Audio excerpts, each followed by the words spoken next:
Jenkins is doing, right? So we are not going to here. Go to the releases to your left hand side. Exactly, yes. Create new release. Yeah, new pipeline. Because the build step is being taken care by Jenkins. That's where we are going to add the step. Yeah, click on empty job. The select a template is there, no? There you select the empty job. Left hand side above. Sorry, right hand side above. Empty job you see, right? Exactly, yes. Yeah, now let it be stage 1 and close this. Yes. So to the artifact, because whenever you want to release the pipeline or create a release pipeline, you need to have a artifact. Artifact means your build. Build will be the end product of your code that has been written, right? So when you execute that particular code, the product that is coming out of your execution is called as builds or it is called as artifacts, right? So go ahead and click on add. Select the option called as Jenkins. Click on 5 more artifact types. Below the build, you see a highlighted one which is called as 5 more artifact types, a link type, a kind of thing. Yes. Before projects, exactly. So click on Jenkins, the last option below. Yes. So this is where your Jenkins connection would be applied. Okay, so right now if you click on the drop down, we don't have a service connection, because before we go ahead and use the Jenkins, we need to make sure we are adding a service connection. Service connection means you're making a connection from Azure DevOps to your Jenkins server, right? So close this. This is recording or not recorded or not? I think Sunil started recording. Okay. It's recording. Okay, yeah. Close this. Yeah, let's go to project settings. Let it be. You have to save it. That's fine. Okay, click on service connection. Come down, scroll down. Yes, under pipelines, exactly. Create service connection. So here we are going to use for Jenkins, right? Click on Jenkins. Yeah, click on next. So give the server URL. It should be along with 8080 till 8080, exactly. Copy that, yeah.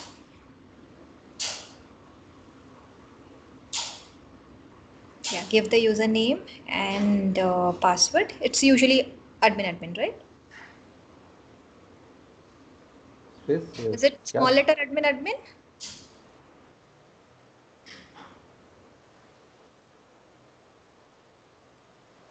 Okay, verify. Click on verify. Okay, failed to query service connection. This password we have to give? No. Ideally what happened was, yeah, give that password.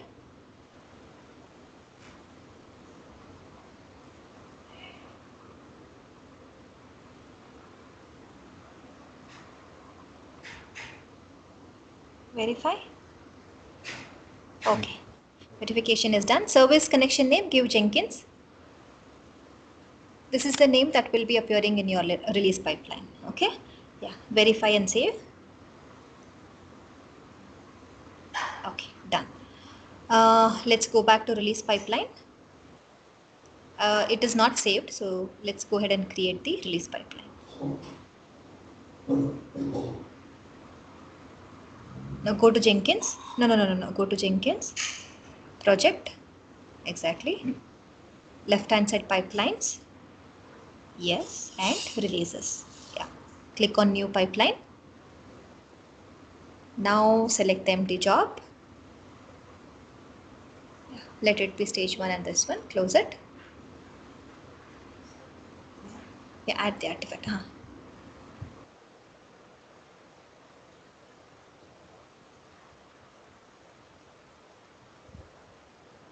Sample.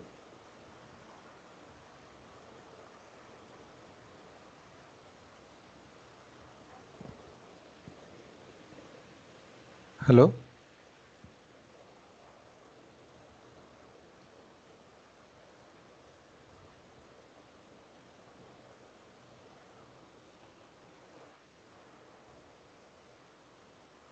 Yeah, hello, sorry. Yes, I was on mute. Okay, go back to the pipelines. Yes, click on add. You remember, right? Whenever we are, yeah, that should be sample. Sample is a project that you created in Jenkins server, correct? If you want to release, like if you want to refer to the job that is defined in your Jenkins server via your Azure DevOps, you can also do that as well, Yes. right? Yes. Yeah, go back to Azure DevOps. Yeah, click on add. This one? Not required. It is asking you whether you want to create a specific release version. Okay, it is taking you this default version. Yes, click on add. Okay, so now the build means the artifact you have taken. You can go ahead and define the stage. Go ahead and click on one job, zero task. So this sample is just giving us the shell scripting, right? So let's go ahead and add a simple task which is called as command line. Yeah, click on plus. Yeah, add search CMD. First one, add. Here, yes. Go to the command line, click on the command line script. Yeah. Here, after echo hello world, enter and give ls inside the script. Exactly. Enter, enter, and give ls. So this is a simple release pipeline wherein it is considering your build from Jenkins and performing the task later. So usually your release pipeline that you want to run from the Jenkins will not be so simple, like it will not take only the command line script. It might have several scripts because see, now your build is ready and the build we are taking from Jenkins.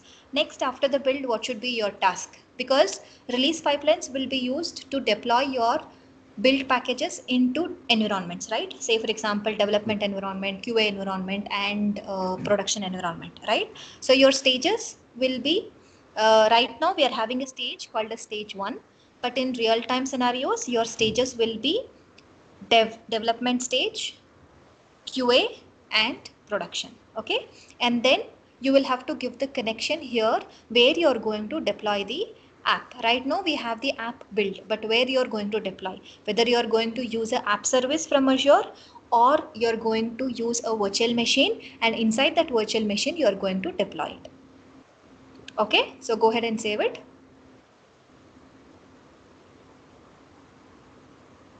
Yeah, click on OK. This one, anything?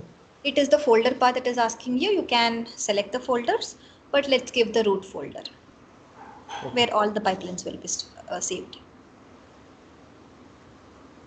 Yeah, click on create release to your left hand side above. Sorry, right hand side above. Sorry.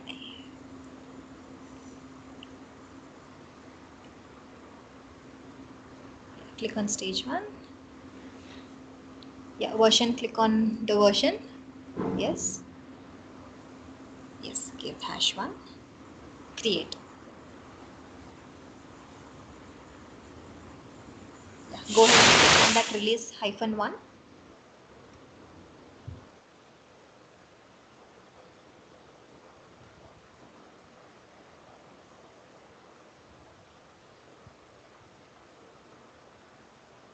Close this window. Close this. This is only to give you the information. Okay.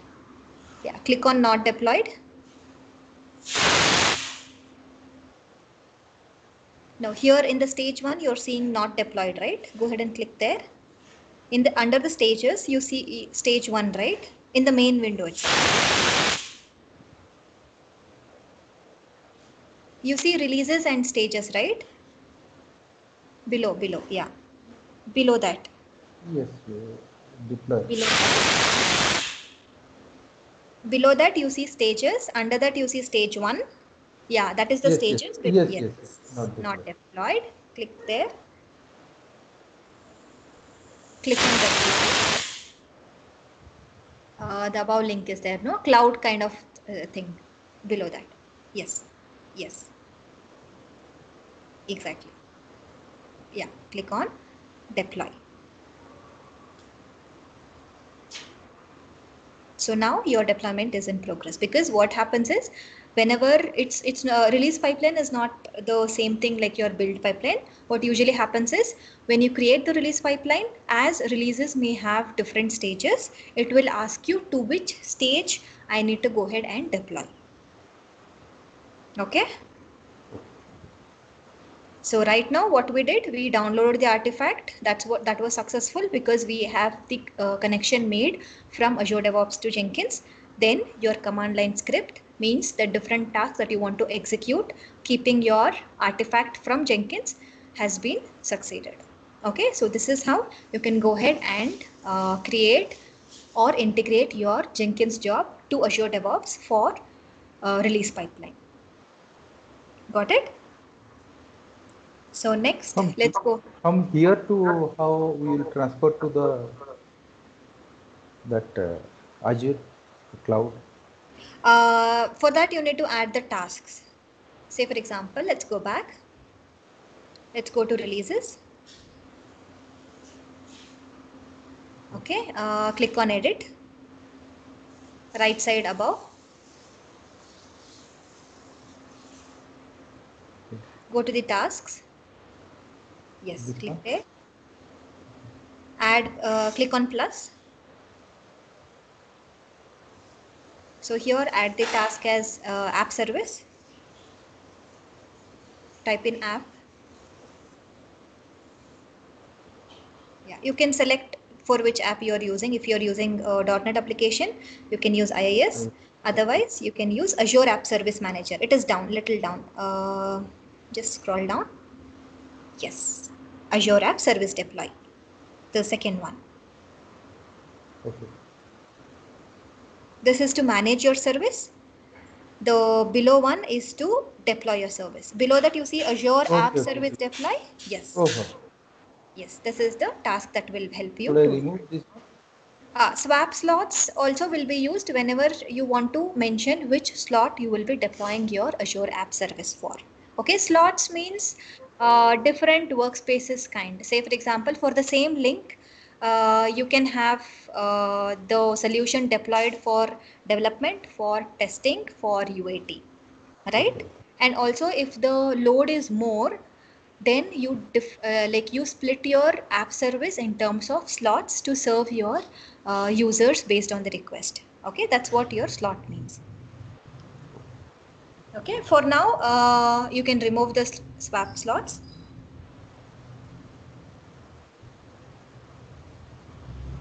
Remove selected task.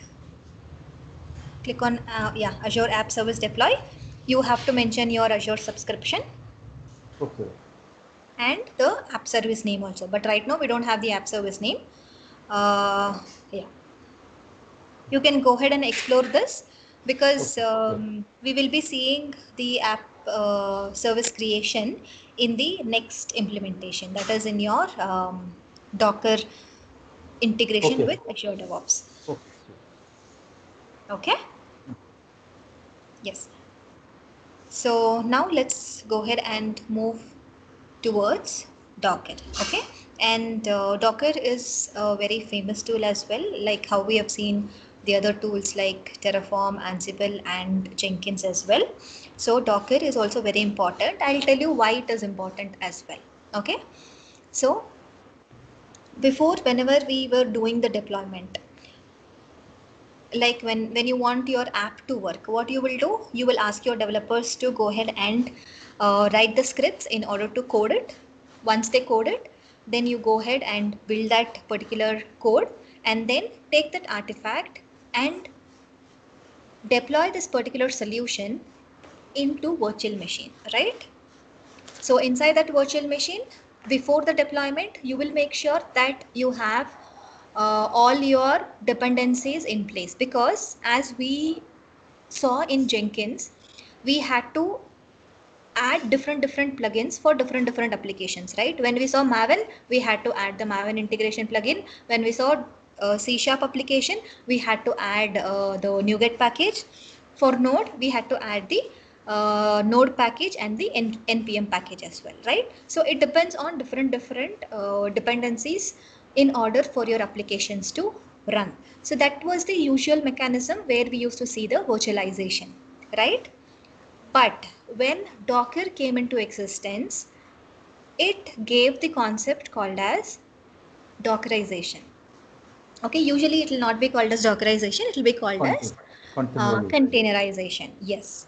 So what does containerization mean and why it is popular is because as we saw that for different applications, different OS will be required, because for .NET applications, Windows machines, .NET applications may work seamlessly without any interruption.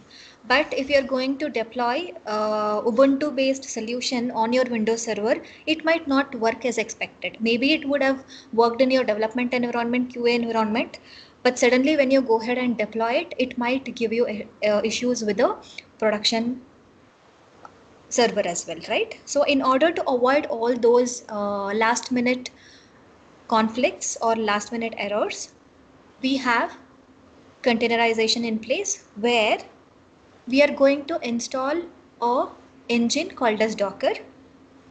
That engine will be installed at kernel level. That means below your OS level, so that it is not OS dependent. That means if you're going to install an application based out of Windows Server, it will support. Or if you're going to install an application based out of Ubuntu Server, also it will support. Okay, so that's where the huge, what do you say, huge requirement or huge famous for Docker came into existence with lots of benefits, right? So it is not dependent on OS. That means your application will run irrespective of whether you have your Windows machine, whether you have your Ubuntu, whether you have your Red Hat, whether you have your CentOS, right? So let's go ahead and see how we are going to install Docker and understand the different concepts in Dockers.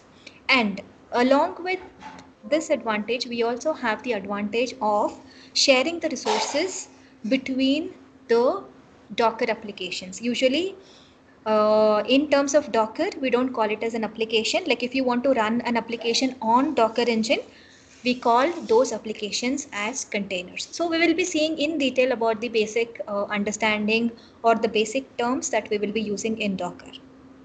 Okay, before that, we need to understand that it will be useful to share the resources across the application so that the resources are utilized the maximum as compared to your virtualization, because virtualization means we used to divide our operating system into two, say Windows and Ubuntu, and we used to allocate 50% of the resources to the first OS and 50% to the other, so that even if the applications are utilizing 50% or not, you had to allocate that much of memory and that much of processors to that operating system, right? But that is not the case in Docker. It allocates the memory based on the containers that it is running. That means the application which are running will be allocated based on the memory and the CPU that the application will use. Okay, hope this is a good start or understanding for the introduction of Dockers. Let's go ahead and see in practical so that you will understand even more better. Okay, so now I want you to install Docker on a Ubuntu machine. Okay, so I think Ubuntu machine, the T2 Micro one will only support. So Ganesh, go ahead and create a new server with T2 Micro and let it be Ubuntu 18 itself.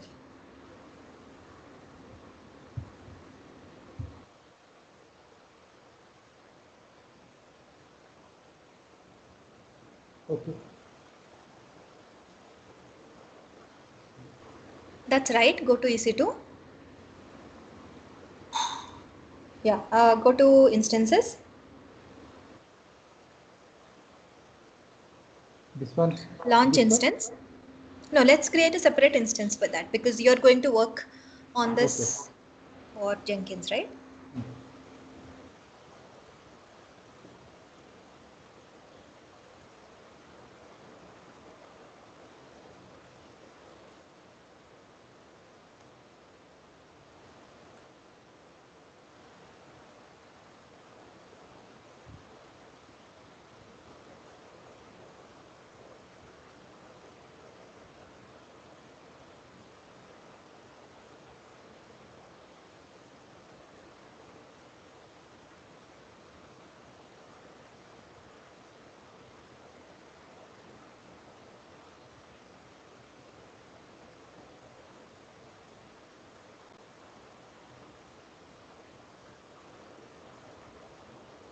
Review and launch.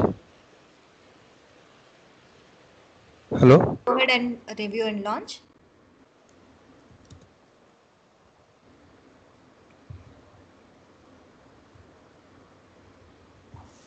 Should I generate a key pair? Same one? Select the existing one only Ah, because you already have Terraform 4, right? okay, yes.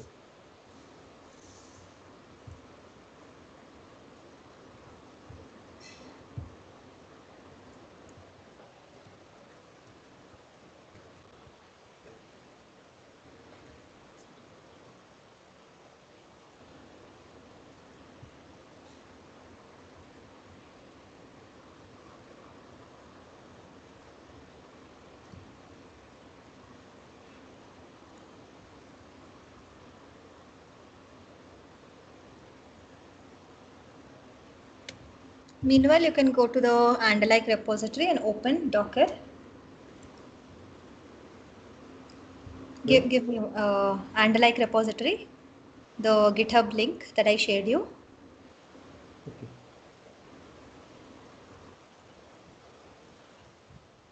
Give me a minute.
Yes. Yeah.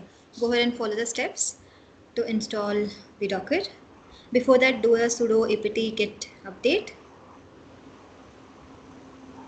Yeah, connect. Okay. No, it is. Refresh if it is still initializing.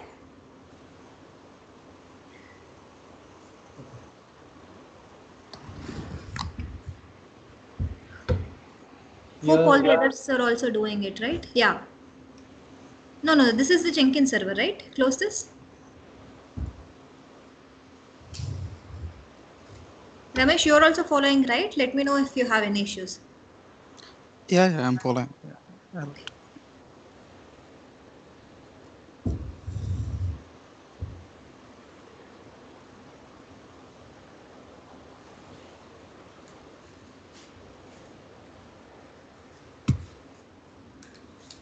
Yes. Do the update first.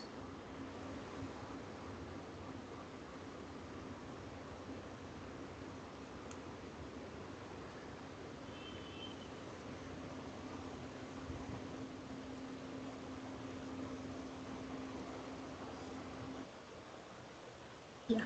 The first step is just to remove in case if the Docker engine is already there.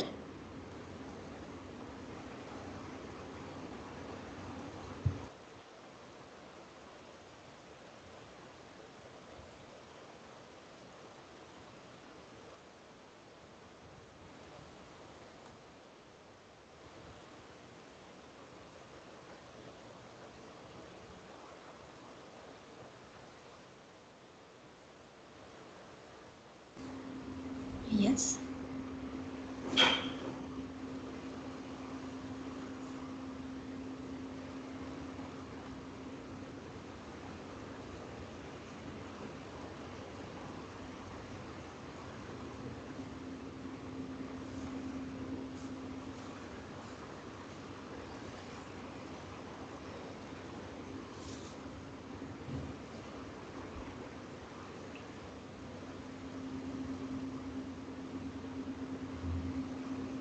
Enter.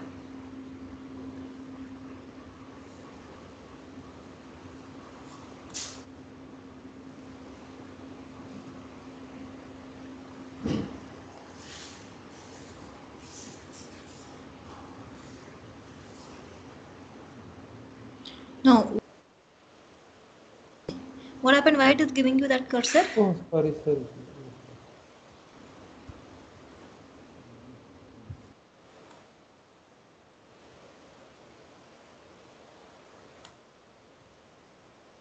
What? Okay. Error? Yeah. What is that? Okay. It is telling the package is not the latest one. Give me a second.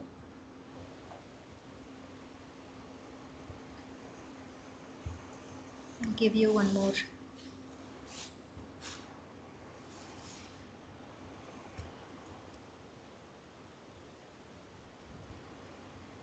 Copy this package. Sudo add repository, that one.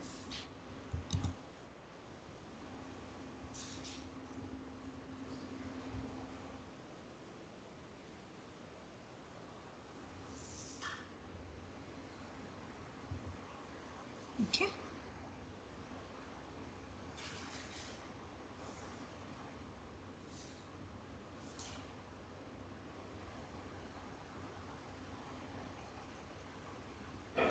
Go ahead and update it now.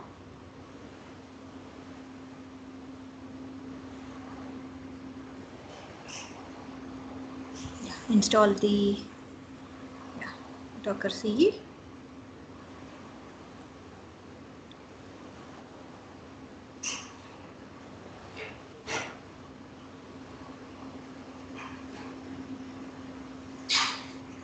Don't execute the execute the last command. That's fine. It will give you one of the images, and later on I'll explain you what does image mean as well. Yeah, go ahead and execute.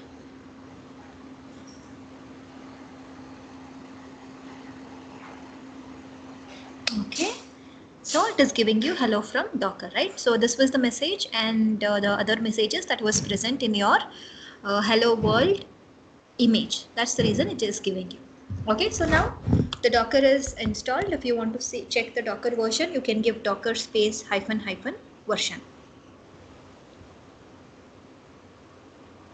Space hyphen hyphen version. Okay, so that is your latest version. Okay, so let's go ahead and understand the basic terms that are used in Dockers, because I told you that Docker is an entirely an engine that is working on your kernel, which will help you to go ahead and prepare the environment for different kind of applications irrespective of OS, right? So The Dockers are usually written in a text kind of file, which is called as Docker file. Okay, so the instructions that you want to give in order to create an image. So an image is like your file from which your application will be built. Okay, say for example, right now we are using Ubuntu image, right? So even to create a Ubuntu server, we are going to use a AMI image, right? So we have to select which image we want. After that, it will go ahead and create the Ubuntu server, right? So similarly, if you want to install any kind of application, everything in Docker will be in terms of image. Okay, so image will have the instructions. Sorry, not image, your Docker file will have the instructions, and we will build that Docker file in order to create a Docker image. Okay, so from this image, once you start this image, you can think it is like your zipped kind of .exe file that you're using right now, right? So in case if you want to install your Chrome application, what will you do? You will go to the downloads, click on the Chrome download, and when you do that, you will have a chrome.exe file getting installed, right? That means your file is ready. Similarly, when you create an image, that means the file for that particular application is ready. But how will you make sure that the application is running? By going ahead and clicking on the .exe file for that particular application, right? So in the same way, in Docker also, if you want to run the image, you have to use certain commands which will convert your image into a container. Got it, right? So these are the basic terms that you need to understand when you are understanding Docker. That means image and also the container, right? So we will understand this once you start writing the Docker instructions, building your Docker file into an image and running that particular image into a container. Okay, so right now what we will do is that we are going to use an existing image which is already present in Docker. Okay, before that, you need to understand there is a repository in order to store the images, which is called as Docker Hub for now, because we have different other repositories as well. But for now, let's understand that we have one repository to store all the Docker images, which is called as Docker Hub. Okay, similarly, like how you're going to store your code in Azure Repos, to store the images, because you never know if the machine that you have installed Docker is only shut down, right? So upon that, you have different images running different applications, and everything will be lost. So in order to maintain a backup mechanism, we will have all these images placed in Docker Hub repository. Okay, so quickly let's go ahead and create a Docker Hub account. So Ganesh, go to Chrome browser and type in a new tab called as Docker Hub account creation or Docker Hub sign up. Yes, Docker Hub space sign up, yes, enter. So as we don't have an account yet, we have to log in to that particular sign up for that particular Docker Hub. Yeah, click on that. Go ahead and give a Docker ID. This will be your unique ID where your specific images should start with this Docker ID. Okay, so go ahead and give, yeah, email ID.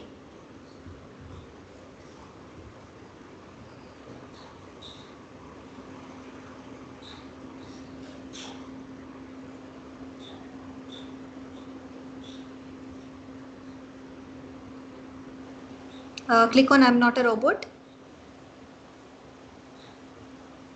Yeah, sign up.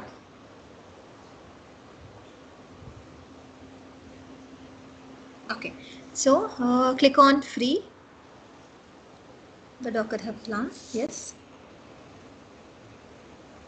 Yes. So in case if you want to create the repositories, like how we have the repository structure in Azure Repos as well, if you want to create, you will have to verify your email address. Okay. Only then you will have the option to create your repositories.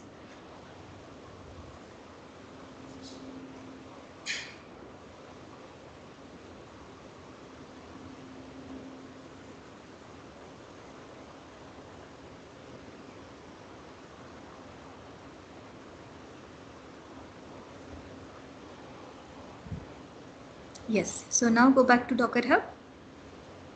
Yes. Now you see the create a repository option right below. Scroll down. Yes, that one exactly. Yes. Go ahead and create a repository of your own. You can give sample or something.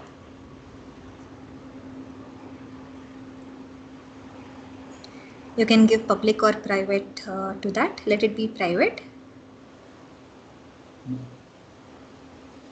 Okay. Okay, no, repository name it is asking you to contain a combination of alphanumeric characters. Give sample 1, 2, 3 or something. Okay. Yes, click on private, come down. Yeah, click on, okay. I think still the name is not compliant. Yes.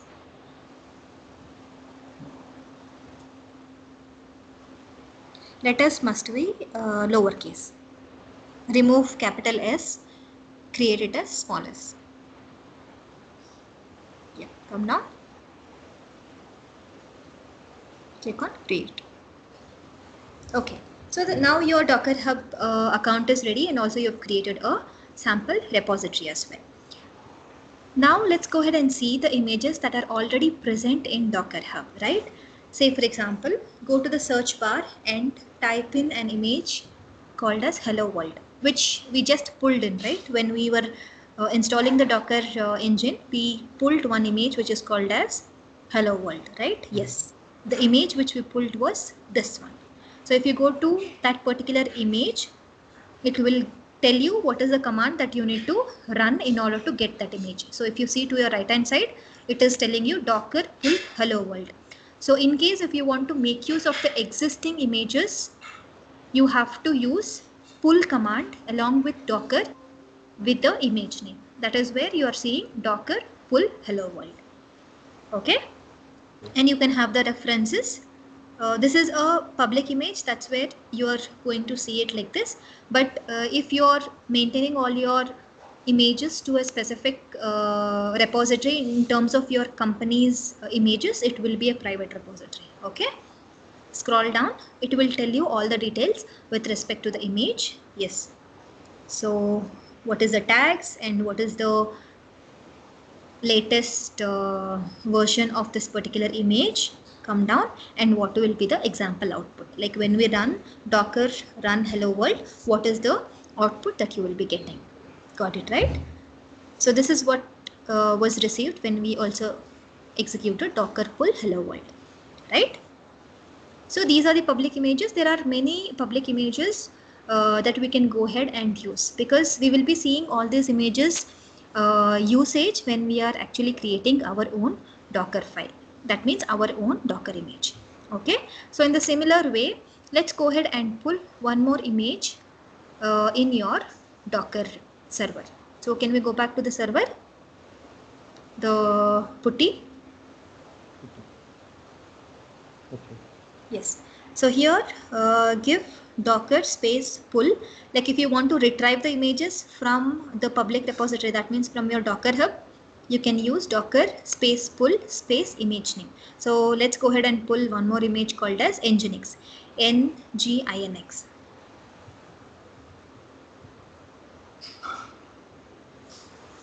Enter. Enter. Permission denied.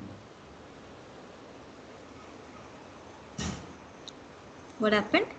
Okay, it is giving you permission denied because you need to enter sudo space docker space pull Nginx.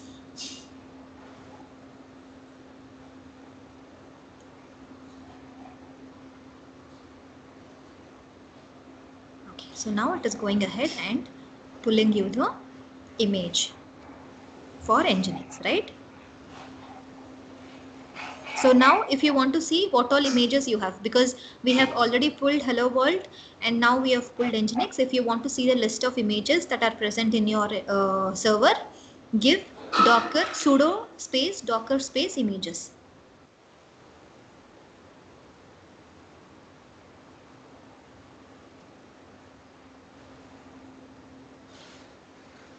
Okay, so right now you have two images, one is Nginx and one is Hello World, and you can see the image ID as well. So that will be the unique ID if you want to perform any other operations with respect to your images. Okay, so now let's understand the next thing, which is called as your containers, right? So right now we have the images. We have to see how to run this image in order to run a container, right? So in order to convert this image into a container, we have to use a command called as docker run. So give docker space sudo docker space run space -dt. I'll tell you why this -dt and all is used. Space -p space 5000 colon 80 space Nginx. Nginx, yeah, Nginx. You can either create a container using the image name, that is Nginx, or even the image ID, that is the unique ID as well. Okay, so hit enter. So now once you hit this, you get a unique ID. That means this is your complete container ID that is running. So how do you see the running containers? Type in sudo space docker space ps. Docker space ps. Enter. So now you see that there is one container which is running, which is called as Nginx. It has a container ID and the default thing that you can see, that is your command. That is, command means the starting command that you want to run your container for, and what was created, what is your status, and what is the port that we have given, and what is the name of that container. So did we give any name to the container? No. But if you don't give the name, it will automatically assign some names, that is called as, so here it is distracted -sambar, right? So it will assign you a random name if you don't assign a name to a container. Okay, so this is how you can go ahead and run a container from your image. So here let's understand few things, like docker run is used to create a container out of the existing image. -dt means you're going to run your container in detached mode. So D stands for detached mode. We will be discussing about the different modes with which your container can be started. Okay, and T is to return back your terminal control. Okay, that's where your T is used. I'll show you the usage of the terminal as well in the later onwards. Now let's go ahead and learn about -p. So -p is usually for port binding. Okay, that means the starting 5000 is the port that you want your Nginx to run. The 80 is the port that your Nginx image has. Okay, so let's see how this works. So go ahead and open a new browser.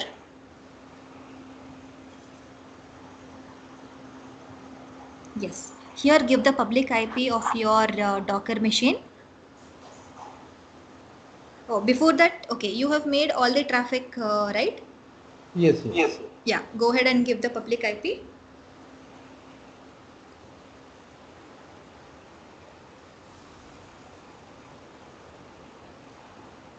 Colon 5000. Enter. So now you're seeing a message which is called as welcome to Nginx. That means we have an application which is called as Nginx. We wanted this application to run on a specific port. Like even in the Jenkins, we saw the node application running on a port called as 4200, right? So here also we are making sure that we are running a Nginx container in 5000 port. That's where it is giving you the running application of Nginx. Okay, but what is port 80? Like we gave 5000:80, right? So 80 is the default port that is being exposed for Nginx application. Okay, because whenever I am writing my application, I will also tell this application will take the default port. That is what is the port of your Nginx. So what we are telling is we are mapping the port so that for 80, the default port of Nginx, we are mapping 5000 so that whenever the user enters the port with 5000, your application should start loading. That's what it means. Okay, hope the port binding is clear. Right, so we will continue in the next class about the other things in Docker, like your attached and detached mode, and how you can go ahead and stop the containers, remove the containers, and also see how to remove your image as well. Okay, so for today this is all about your Dockers. Hope this session was good, and also I'll be giving you an assignment for the Jenkins, right? So I'll be giving you after this. I'll be typing your requirement and I want you to go ahead and start implementing on that requirement. Let me know if you have any doubts. Okay? Yeah, thanks everyone. If there is no other doubts, we can close the call. Yeah. Thank you.